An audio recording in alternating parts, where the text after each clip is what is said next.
Hello guys, स्वागत है आपका सिटीजन जी चैनल पर। और आज से हम स्टार्ट कर रहे हैं हैलोवीन सीरीज। फाइनली पूरे 1 साल बाद।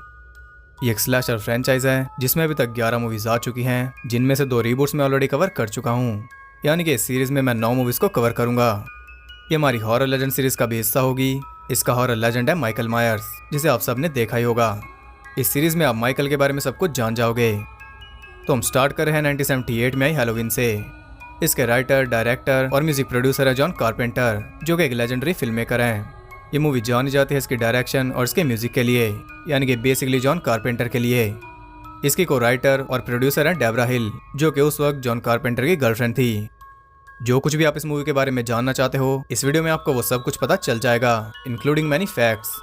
तो अब ज़्यादा देर ना करते हुए जल्दी से स्टोरी स्टार्ट करते हैं।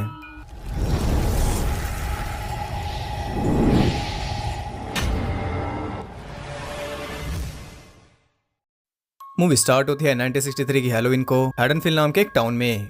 हम देखते हैं घर जिसके अंदर कोई ताका झाकी कर रहा है, और ये सब हमें उसी के पॉइंट ऑफ व्यू से दिखाया जा रहा है।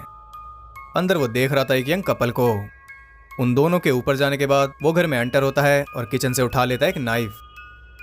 कुछ ही देर बाद वो लड़का घर से बाहर चला जाता है, और उसके जाते ही ये पर्सन पहुंच जाता है ऊपर, जहाँ उसे मिलता है क्लाउन मास्क। उस मास्क को पहनकर वो जाता है लड़की के रूम में, और यहाँ हमें पता चलता है कि इस लड़की का नाम है जूडिथ मायर्स और ये इसकी बहन है।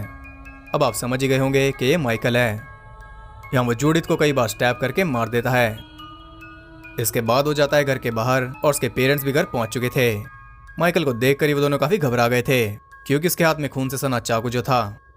वो उसका मास्क हटाते हैं और हम देख पाते हैं 6 साल के माइकल को, जिसने अपनी बड़ी बहन को मार डाला।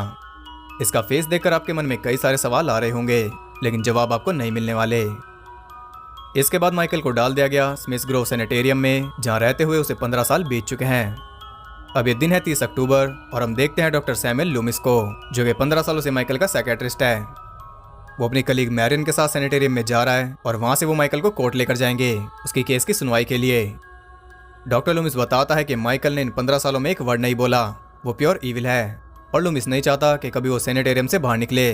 लेकिन आज उसके लिए चिंता का दिन है, क्योंकि सैनिटेरियम पहुंचने पर वो देखता है कि पेशेंट्स बाहर खुले में टहल रहे थे।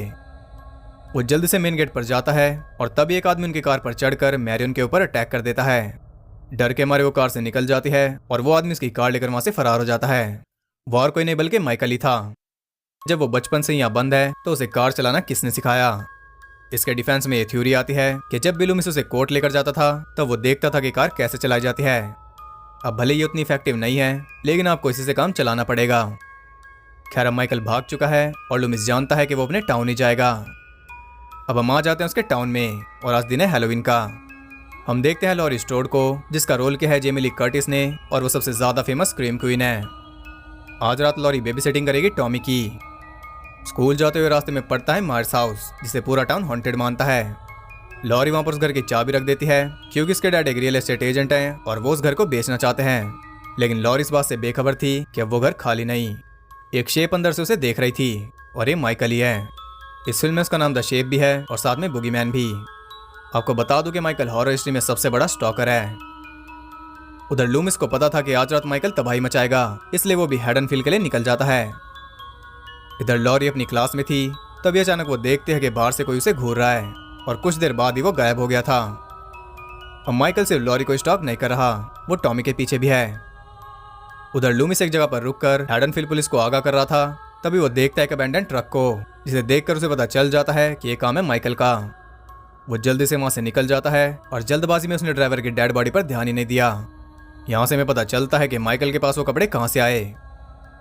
उधर लॉरी अपनी फ्रेंड सैनी और लिंडा के साथ जा रही थी घर पे, और माइकल अभी भी उसके पीछे था। वो हर एक पॉसिबल तरीके से उसे स्टॉक कर रहा था, इसलिए अब तक लॉरी उसे अच्छे से नोटिस कर चुकी थी, लेकिन वो उतनी सीरियस नहीं थी। अब यहाँ पर हम शेरिफ ब्रैकेट को भी देखते हैं, जो कि यानी के डैड हैं। लॉरी अपने घर पहुंचती है, और उसके पीछे पीछे माइकल भी वहां पहुंच गया था। अब जाकर वो थोड़ा सीरियस हुई थी, और इसके घर में ये एनेबल क्या कर रही है। खैर, शाम होते ही वो एनी के साथ निकल जाती है अपनी बेबी सिटिंग पर, और माइकल भी उनके पीछे ही था।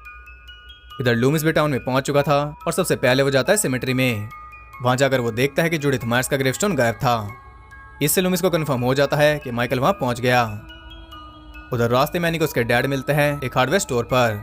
वहां पर चोरी हुई थी, किसी ने एक हैलोवीन मास्क, कुछ नाइफ्स और रस्सी चुराई थी। यहाँ हमें पता चलता है कि माइकल के पास वो मास्क कहाँ से आया। अब वो दोनों तो वहाँ से निकल जाते हैं और उनके जाते ही वहाँ पहुँचता है लूमिस। वो माइकल को ढूंढता फिर रहा था और माइकल बिल्कुल उसके पीछे से निकलकर चला जाता है।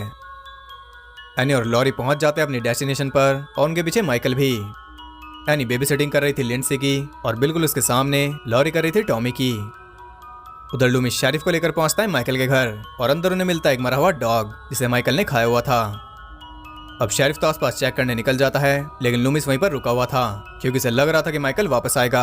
लेकिन माइकल तो उधर एनी को स्टॉक कर रहा है।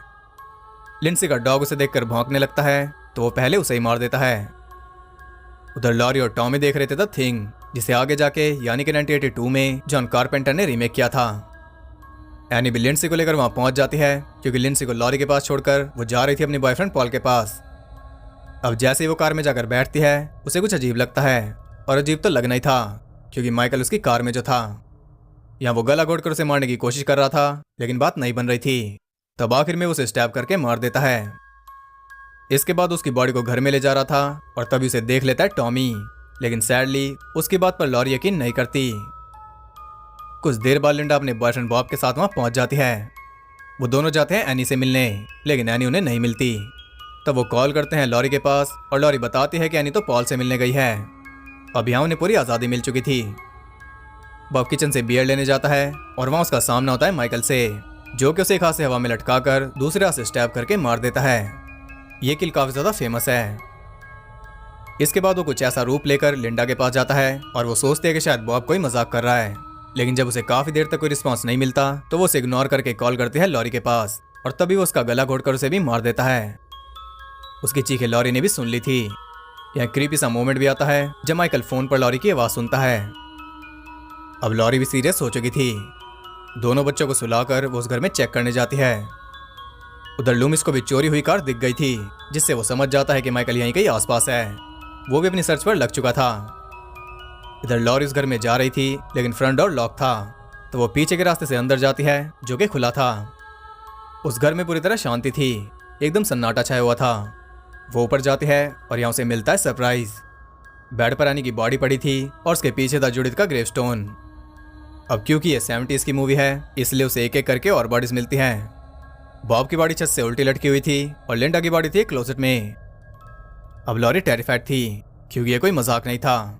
अचानक उसके सारे दोस्त मर चुके थे और किसी ने उनका बेरहमी से मर्डर किया था। अभी वो शॉक में थी और यहाँ पर आता है सबसे आइकॉनिक सीन जब माइकल अंधेरे में से निकलता है। वो लॉरी को स्टैब करता है, लेकिन शायद उसका निशाना उतना अच्छा नहीं क्योंकि नाइफ उसे छूकर निकल जाता है, लेकिन वो सीढ़ियों से नीचे गिर गई थी। फिर भी वो जल्दी से उठकर वहां से भागती है, लेकिन जैसा कि आप जानते हो फ्रंट डोर लॉक था। तो वो पीछे के दरवाजे पर जाती है, लेकिन इस बार वो भी स्टक था, यानी कि माइकल दिमाग का यूज भी करता है। अब इससे पहले कि वो उसे पकड़ पाता वो दरवाजा तोड़कर बाहर निकल जाती है। वो जाती है टॉमी के घर, लेकिन चाबियां उसने कहीं गिरा दी थी, इसलिए वो चिल्ला चिल्लाकर बच्चों को जगा रही थी। हैरानी की बात यह है कि इतने शोर के बावजूद कोई भी अपने घर से बाहर नहीं निकल रहा। माइकल उसकी तरफ बढ़ रहा था और साथ साथ उसकी धड़कन भी बढ़ती जा रही थी। खैर टाइम रहते टॉमी दरवाजा खोल देता है और वो उसे कहते हैं कि ऊपर जाकर खुद को रूम में लॉक कर लो। अब वो फोन मिलाती है, लेकिन फोन डेड था। तब अपने डिफेंस के लिए वो उठाते एक निटिंग नीडल यानी कि सलाई। माइकल फिर से उसे स्टैब करता है और यहाँ तो मैं कंफर्म हो जाता है कि इसका निशाना सच में बेकार है, क्योंकि वो दोबारा मिस कर देता है। उससे अच्छा निशाना तो लॉरी का है। वो नीडल वो उसके गले में घुसा देती है, जिससे वो नीचे गिर जाता है और उसे लगता है कि वो मर गया, इसलिए वो बेफिक्र होकर नाइफ फेंक देती है। इसके बाद हो जाती है बच्चों के पास और उन्हें बताती है कि उसने बुगीमैन को मार डाला, लेकिन टॉमी उससे ज्यादा स्मार्ट था। माइकल फिर से उसके पीछे पड़ जाता है और वो जाकर छुप जाती है क्लोजेट में, लेकिन उसे तोड़कर अंदर आ रहा था। अब यहाँ वो एक कोट हैंगर से उसकी आंख में स्टैब कर देती है, जिससे वो नाइफ को छोड़ देता है। जल्दी से नाइफ उठाकर वो उसे छाती में स्टैब कर देती है और उसका निशाना बिल्कुल भी नहीं चूकता, लेकिन यहाँ वो फिर से रिलैक्स हो जाती है। उसे फिर से लगता है कि माइकल मर गया। वो दोबारा बच्चों के पास जाती है और उन्हें कहती है कि गो टू द मैकेंजीज। इस लाइन का रेफरेंस स्क्रीम में भी था। खैर वो दोनों चिल्लाते हुए बाहर जाते हैं और किस्मत से लूमिस भी वहीं पर भटक रहा था। इधर लॉरी आराम से चिल कर रही थी कि तभी माइकल फिर से जाग जाता है। और आपको बता दूं कि अंडरटेकर का डेब्यू काफी सालों बाद हुआ था। अब की बार बिना कोई गलती किए वो सीधा उसका गला ही पकड़ लेता है, लेकिन लॉरी इतनी आसानी से नहीं मरने वाली। वो उसका मास्क हटा देती है और यहाँ हम फिर से उसका परेशान चेहरा देख पाते हैं। परेशान तो होगा ही, एक भी चाकू ठीक से नहीं मार पाया। खैर उसी वक्त लूमिस भी वहां पहुंच जाता है और वो माइकल को पूरी 6 गोली मारता है, जिससे वो गिर जाता है बालकनी से नीचे। लेकिन जब लूमिस आकर देखता है तो वो गायब था। यहाँ लॉरी उससे पूछती है कि क्या वो बुगीमैन था। जवाब में लूमिस कहता है कि ऐसा कह सकते हैं। अब उन्हें पता है कि बुगीमैन अभी फ्री है और वो दोबारा आएगा लॉरी को मारने। इसी टेंशन के साथ ये मूवी एंड हो जाती है। आपने देखा कि फिल्म की स्टोरी कुछ ज्यादा खास नहीं थी, इनफैक्ट उसमें कई सारी कमियां थी। लेकिन इस मूवी को जो चीज खास बनाती है वो इसकी डायरेक्शन और इसका म्यूजिक, यानी कि जॉन कारपेंटर। ऐसी डायरेक्शन आपको स्लैशर में काफी कम देखने को मिलेगी। ऑडियंस को ये मूवी पसंद आई थी इसके फील की वजह से। इसमें एक अलग ही थ्रिल है जो कि ऐड करता है इसका बैकग्राउंड म्यूजिक, चाहे चेस सीक्वेंस हो या फिर कोई किल। अब ये मूवी टेक्सास चेनसो मैसेकर से लग इस तरह है क्योंकि ये अर्बन है। इसके इवेंट्स किसी दूर दराज इलाके में नहीं हो रहे, बल्कि वो हो रहे हैं एक अच्छे खासे पॉपुलेटेड टाउन में, वो भी हैलोवीन की रात। और ये इसे और ज्यादा स्केरी बनाता है क्योंकि हैलोवीन की रात सबसे ज्यादा लोग गायब होते हैं। हमने देखा कि इसमें माइकल भी कुछ ज्यादा खतरनाक नहीं था, इतनी उसने किल्स नहीं की जितनी लॉरी से मार खाई। लेकिन आगे आप बहुत कुछ देखोगे। और इसमें दिखाया गया कि वो ऐसे लॉरी के पीछे पड़ा हुआ था बिना किसी रीजन के। लेकिन नेक्स्ट पार्ट में सब कुछ बदल जाएगा। काफी लोगों का सवाल ये रहता है कि माइकल इंसान है या भूत। इसका जवाब तो आपको सीरीज खत्म होने के बाद मिलेगा, क्योंकि हर एक मूवी के साथ कैरेक्टर में कुछ ना कुछ ऐड किया जाता है।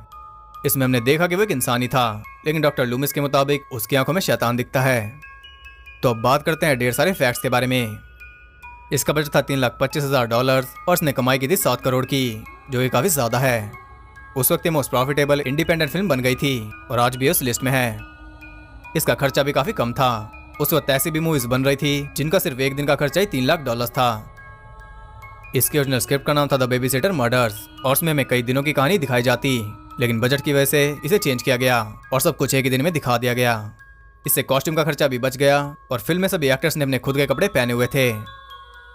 कारपेंटर ने जेमी को इस मूवी में लिया एल्फ्रेड हिचकॉक को ट्रिब्यूट देने के लिए, क्योंकि हिचकॉक की अल्टीमेट मूवी साइको में जेमी की मॉम जेनेट ली ही लीड रोल में थी और उसी वक्त जेमी को साइको 2 में लेने की बात चल रही थी। साइको में जेमी की मॉम के लवर का नाम भी सैम लूमिस था। इस मूवी को शूट करते वक्त जेमी सिर्फ 20 साल की थी और उन्हें मिले थे $8,000। आप जानकर हैरान होंगे कि जेमी ने लॉरी का रोल पूरे 6 डेकेड्स तक किया है, इस साल आने वाली हैलोवीन किल्स को मिलाकर। माइकल का मास्क एक 1975 कैप्टन किर्क मास्क है। इसके अलावा एक और मास्क चूज किया गया था जो कि एक हंसते हुए क्लाउन का होता, लेकिन आखिर में इसी मास्क को फाइनल किया गया क्योंकि ये इमोशनलेस था। कारपेंटर कभी भी नहीं चाहते थे कि ऑडियंस माइकल मायर्स से रिलेट करे, लेकिन जैसे जैसे फ्रेंचाइज आगे बढ़ी माइकल लोगों का फेवरेट हो गया और रॉब ज़ॉम्बी के रीबूट्स ने तो लोगों को उससे और ज्यादा अटैच कर दिया। डॉक्टर लूमिस के रोल के लिए पीटर कुशिंग और क्रिस्टोफर ली को अप्रोच किया गया था, लेकिन उन दोनों ने मना कर दिया क्योंकि पैसे काफी कम थे। अगर आप नहीं जानते तो बता दूं कि ये दोनों काफी ज्यादा पॉपुलर हॉरर एक्टर्स थे। ली ने बाद में कहा था कि इस रोल को ठुकराना उनके करियर की सबसे बड़ी गलती थी। बाद में ये रोल मिला डोनाल्ड प्लीजेंस को, जिन्हें 5 दिन काम करने के $20,000 मिले थे और फिल्म में वो सिर्फ 18 मिनट्स के लिए दिखते हैं। ये रोल डोनाल्ड ने इसलिए किया क्योंकि उन्हें पैसों की जरूरत थी और उनकी बेटी को जॉन कारपेंटर का म्यूजिक पसंद था। इसकी स्टोरी कारपेंटर के एक एक्सपीरियंस से ली गई है। जब जवानी के टाइम पर वो एक मेंटल इंस्टीट्यूट में गए थे, वहाँ एक बच्चा उन्हें घूर रहा था और उसे देखकर वो डर गए थे। इस मूवी में जितनी भी स्टैबिंग के साउंड्स हैं वो एक असली नाइफ की हैं, एक तरबूज को स्टैब करते हुए। इस मूवी का थीम म्यूजिक जो कि मेरा फेवरेट है वो कारपेंटर ने अपने डैड से सीखा था। इस मूवी को 20 दिनों के अंदर ही शूट कर लिया गया था और ओपनिंग सीन को शूट करने में 2 दिन लगे थे। शुरू में जो आप आंखें देखते हो उन्हें भी बाद में ऐड किया गया था, पहले वो नहीं थी। ज्यादातर फीमेल कैरेक्टर्स के डायलॉग डेबरा हिल ने लिखे थे और डॉक्टर लूमिस के डायलॉग लिखे कारपेंटर ने।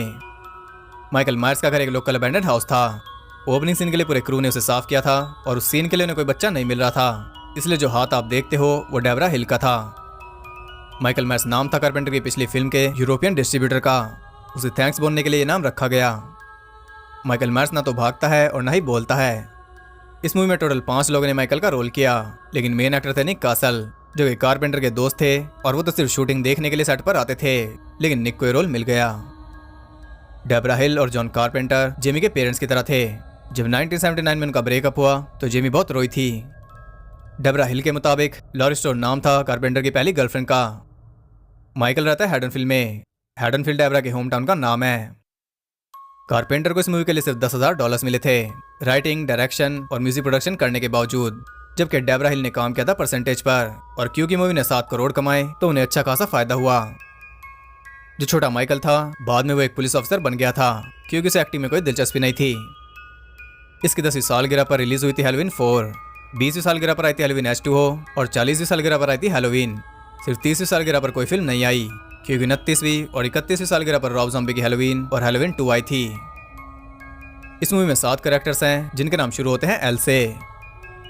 इसकी रिलीज के बाद लोगों का कहना था कि वो माइकल के असली फेस को देखकर टेरिफाइड थे, जबकि वो एक नॉर्मल इंसान का फेस था, उसमें ऐसा कुछ था ही नहीं। आज तक भी लोग जेमी से यही पूछते हैं कि तुमने चाकू क्यों फेंका। इस मूवी में खून ना के बराबर था। एक बड़ी ही रेयर स्लैशर है जिसमें आप किलर को कार चलाते हुए देखते हो। इस मूवी का बॉडी काउंट है 7। बॉडी काउंट यानी कि कितने लोग इसमें मरे। तो ये थे ढेर सारे इंटरेस्टिंग फैक्ट्स। आई होप आपको पसंद आए होंगे। अगर आपको वीडियो में रेफर पसंद आए तो उसे एक लाइक जरूर करना और कमेंट करके ये बताओ कि सेकंड पार्ट के लिए कौन कौन एक्साइटेड है। अब ये सीरीज काफ़ी लंबी चलेगी और रिबूट्स ऑलरेडी चैनल पर अवेलेबल है, आप उन्हें चेक कर सकते हो। ये पूरी सीरीज डिटेल में देखने के लिए चैनल को सब्सक्राइब करके बेल नोटिफिकेशन कॉल पर सेट कर लो ताकि नोटिफिकेशन आपको स्टॉक कर सके हर एक पॉसिबल वे में। और ज़्यादा कनेक्टेड रहने के लिए आप मुझे इंस्टाग्राम पर फॉलो कर सकते हो, वहाँ आपको बहुत कुछ जानने के लिए मिल जाएगा। इस मूवी के मीम्स भी, इसकी किल्स वाली क्लिप्स भी और भी ढेर सारे आइकॉनिक फैक्ट्स और सीन्स भी। तो मैं मिलता हूँ हैलोवीन 2 की वीडियो में, तब तक के लिए सबको बाय।